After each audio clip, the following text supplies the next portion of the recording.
Today, we're talking about why mental toughness is not about how much you can take, but about how fast you can give up. Life is beautiful.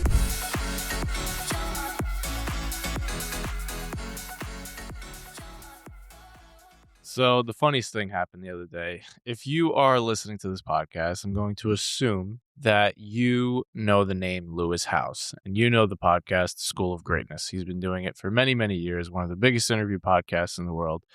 And we've been looking up to him as a role model since we quit our jobs 10 years ago. So, needless to say, we were extremely thrilled when we got an email from someone on Lewis's team saying they wanted us to be a guest on the Lewis House School of Greatness. They were going to do an Instagram live with the Fio Bros because they loved our story.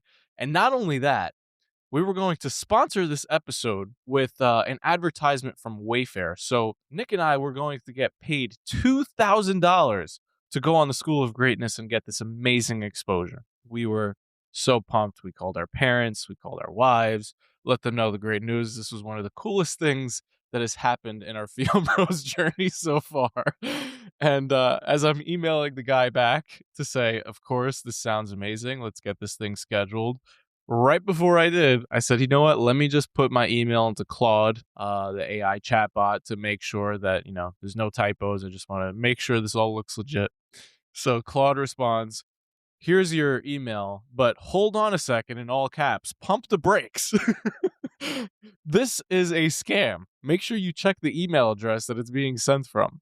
So I'm like, there's no way this is a scam. There was like a meta social media thing at the bottom. It looked legit as hell. The profile picture was there. It was like so well said. There was no scam vibes at all in this email. But I checked the email address that it's being sent from, and it turns out it was a scam. And on Lewis Howe's website, he says, be careful of anyone reaching out to you saying they want to do an Instagram live podcast. Really? Yeah, because that is not me. And I just thought it was hilarious. These I literally started laughing. I was like, oh my God, it's a scam. these scams are getting very elaborate. But on a serious note, why did you think it was hysterical? And why are you sharing this story with us? Because I was really proud of how we handled getting that news that it was a scam. We handled it like the hosts of the 7-Minute Mindset should handle it, which was we used a rule that we've talked about on this podcast before, the rubber band rule. Mm-hmm. So the rubber band rule, what it basically means is if you think about a rubber band and you think about it getting stretched in both directions and it's pulled in a direction it doesn't want to go, the only way to get it to snap back to equilibrium, to being relaxed again, is to let go of that tension. And if you keep holding on, if you keep stretching it more and more, it'll eventually snap, meaning snap forever, completely break the rubber band. And like a rubber band, we are going to get stretched in life. We are going to get pulled in directions we don't want to go. And the only way that we can snap back to equilibrium is to let go. So a lot of times we think mental toughness is to hold on to things and to, white knuckle through it. But from our experience, sometimes mental toughness, almost every time, is about letting go of the past so that you can get your energy back to move forward. So how did you use that for this story with this Lewis House scam? I mean, we used it together. We basically said, just let it go. It's like, there's nothing we can do to change this. Let's not hold on to the fact that we got our hopes up here.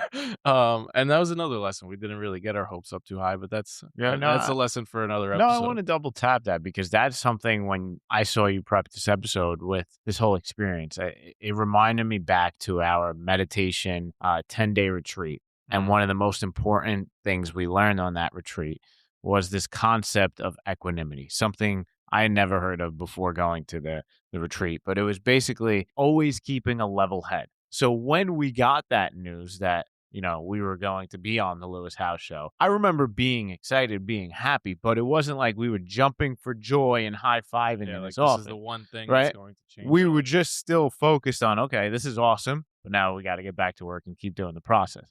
Yep. And then when we got the news that it was a scam, it was like, oh, thank God we didn't fall for this, and now let's get back to work and continuing to stay level-headed. Yeah. And we practiced equanimity, and that is what I am most proud of when you tell this story. I agree. I want to leave with one last interesting tidbit that I learned while doing research for this. So, a rubber band that's kept stretched for too long.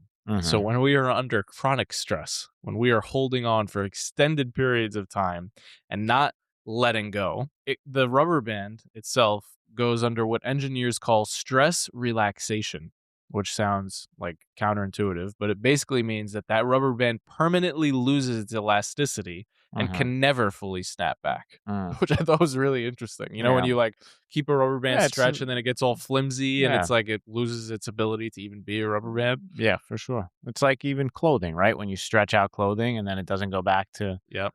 So getting stretched is something that's going to happen to all of us, but it's staying stretched. It's not being able to let go of the past Yeah. and move forward. That's the real problem. And I want to just double click this one level deeper, which is it really comes down to the meaning that you give that event in order to be able to snap back faster. Right. So what I mean by that is the event happened, right? And we decide what we want to focus on and what meaning we give it. Okay. We could have either said, oh my God, this freaking sucks. We had this opportunity. We could have had $2,000 in our pocket. We could have had more exposure. That was a meaning and a focus we could have gained. Or we could have said, thank God we didn't get scammed. Yeah.